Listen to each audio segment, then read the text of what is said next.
IT part 2 का start part 1 के आगे से होता है, जहां पर सब बच्चे पेनीवाइज से फाइट करके इसको हरा देते हैं और पेनीवाइज अगले 27 सालों के लिए सोने के लिए चला जाता है। फिर सब बच्चे बाहर आके प्रॉमिस करते हैं कि वो 27 साल बाद फिर मिलेंगे और इस दफ़ा वो इसको जान से मार देंगे। फिर 27 साल के बाद हमें डेयरी टाउन दिखाया जाता है, जहाँ पर एक फेस्टिवल हो रहा था। इस फेस्टिवल में दो लड़के जो कि दोस्त थे, इनको कुछ दूसरे लड़के परेशान करते हैं। फिर वो दोस्त जब फेस्टिवल से बाहर आ जाते हैं तो वो लड़के भी इनके पीछे आकर इनको परेशान करते हैं और बहुत मारते हैं। फिर वो दोनों दोस्त किसी तरह से अपनी जान बचाकर जाने लगते हैं, लेकिन वो दूसरे लड़के इनमें से एक को उठाकर ब्रिज से नीचे रिवर में फेंक देते हैं और फिर इसका फ्रेंड इसको ढूंढने के लिए नीचे रिवर के पास आता है। तो वो देखता है कि रिवर के दूसरे किनारे से पेनीवाइज इसके दोस्त को अपने बड़े बड़े दांतों के साथ खा रहा है। अब 27 साल बाद पेनीवाइज जाग गया था लोगों को मारकर अपनी भूख मिटाने के लिए। फिर सीन्स माइक की तरफ शिफ्ट होते हैं, जिसको रिवर पर मरने वाले लड़के की खबर मिलती है। तो वो देखने के लिए रिवर पर जाता है और देखकर डर जाता है, क्योंकि ब्रिज पर होम से कम होम लिखा हुआ था और वो समझ जाता है कि ये काम पेनीवाइज का है। तो वो घर जाकर अपने बाकी सारे फ्रेंड्स को कांटेक्ट करने की कोशिश करता है। माइक अकेला ही डेयरी टाउन में रहता था, इसके बाकी सारे दोस्त अलग अलग जगहों पर सेटल हो गए थे।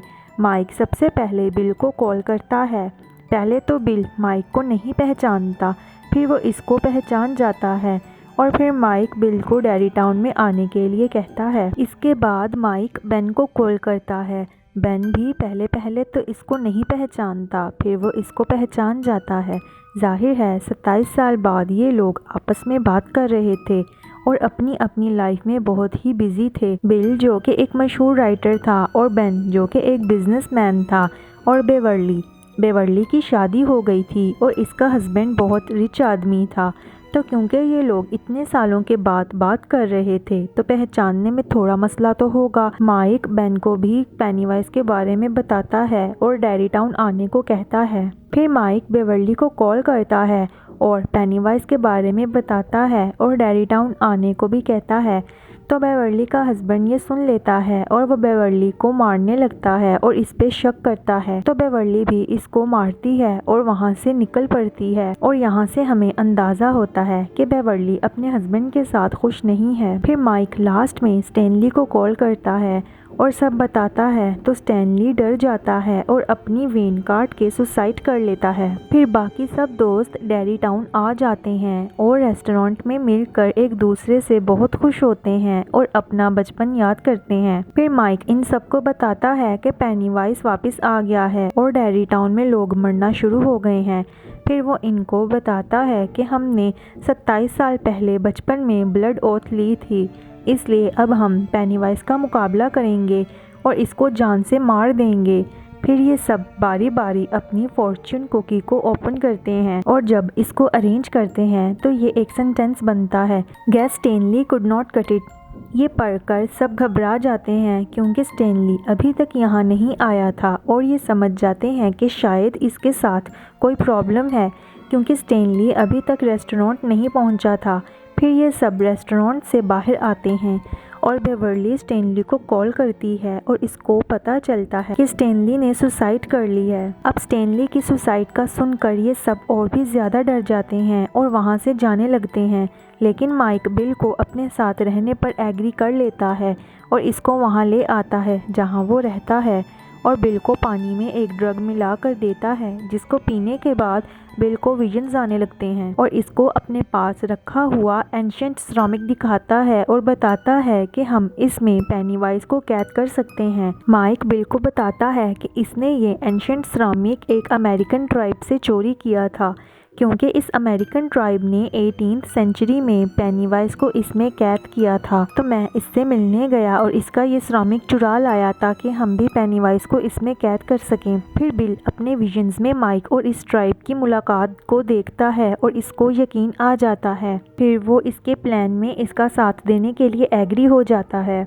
फिर सीन्स बाकी फ्रेंड्स की तरफ शिफ्ट होते हैं जहाँ पर बेवर्ली इनको बता रही होती है कि इसने हमेशा अपने ड्रीम्स में ऐसा देखा है कि इसके फ्रेंड्स सुसाइड कर लेंगे और स्टेनली सुसाइड भी कर लेता है और वो कहती है कि हमें ये सब रोकने के लिए पेनीवाइज को मारना होगा, जिस पर वो सब फ्रेंड्स भी माइक का साथ देने के लिए एग्री हो जाते हैं। फिर वो सब फ्रेंड्स इकट्ठे होकर पेनीवाइज को पकड़ने का प्लान करते हैं।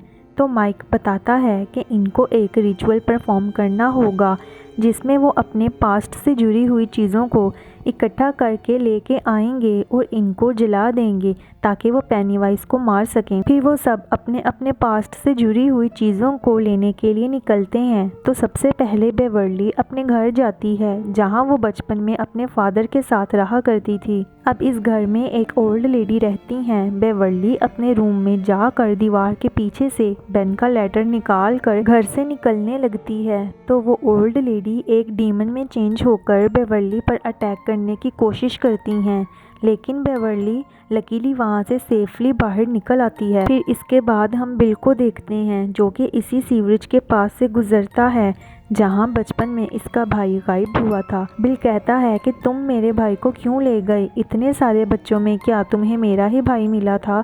तो आगे से पेनीवाइज की आवाज़ आती है कि मुझे बिल चाहिए था, मुझे बिल नहीं मिला, इसीलिए मैं इसका भाई ले गया। फिर साथ ही इसको अपना भाई नज़र आता है तो वो अपने भाई की तरफ आगे को बढ़ता है, लेकिन सीवरेज में से काफ़ी सारे हाथ निकल कर इसको पकड़ लेते हैं और वो किसी तरह अपने आप को बचा कर वहाँ से निकल जाता है और इसके हाथ में वही बोट आ जाती है जो बचपन में इसने अपने भाई को बनाकर दी थी और यही वो चीज़ थी जो इसके पास्ट से जुड़ी हुई थी। और इसी तरह इनके बाकी दोस्तों को भी अपने पास्ट से जुड़ी हुई कोई ना कोई चीज़ मिल जाती है।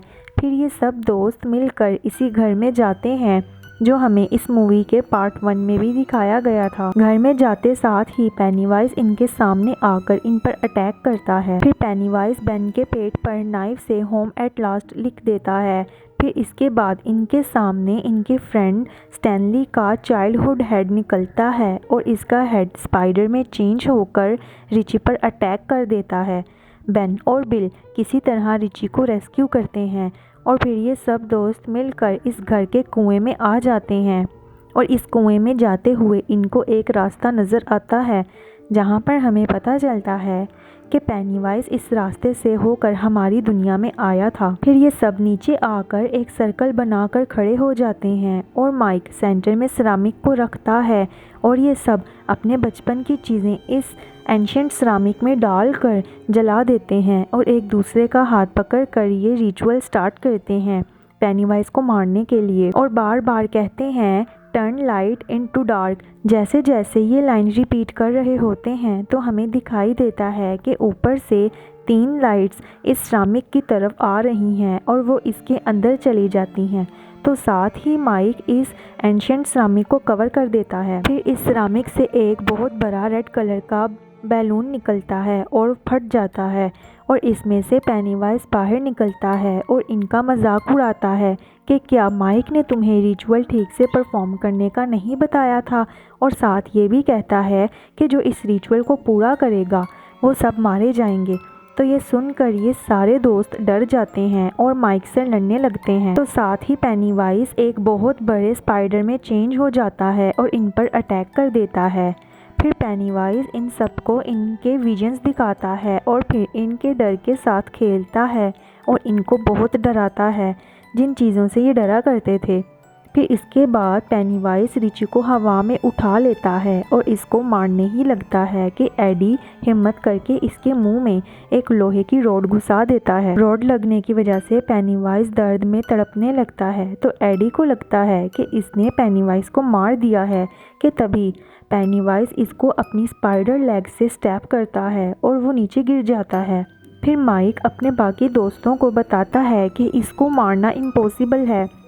अगर हम इसको मारना चाहते हैं तो हमें इसको छोटी फॉर्म में लाना होगा, मतलब साइज़ में छोटा करना होगा ताकि हम इसको मार सकें।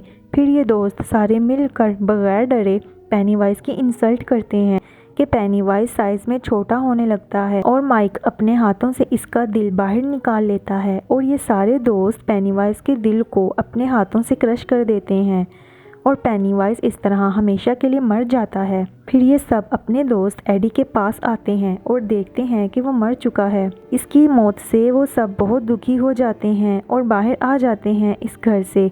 फिर वो दोस्त जब अपने घर जाते हैं तो इनको इनके इस दोस्त यानी स्टैनली का लेटर मिलता है, जिसमें इसने इनको लिखा था कि पेनीवाइज से हम मुकाबला नहीं कर सकते और मैं पेनीवाइज से बहुत डरता हूँ और मैं वहाँ आकर तुम लोगों के लिए मुसीबत नहीं बनना चाहता था, इसीलिए मैंने सुसाइड करना बेहतर समझा। इसके साथ इस मूवी का एंड हो जाता है।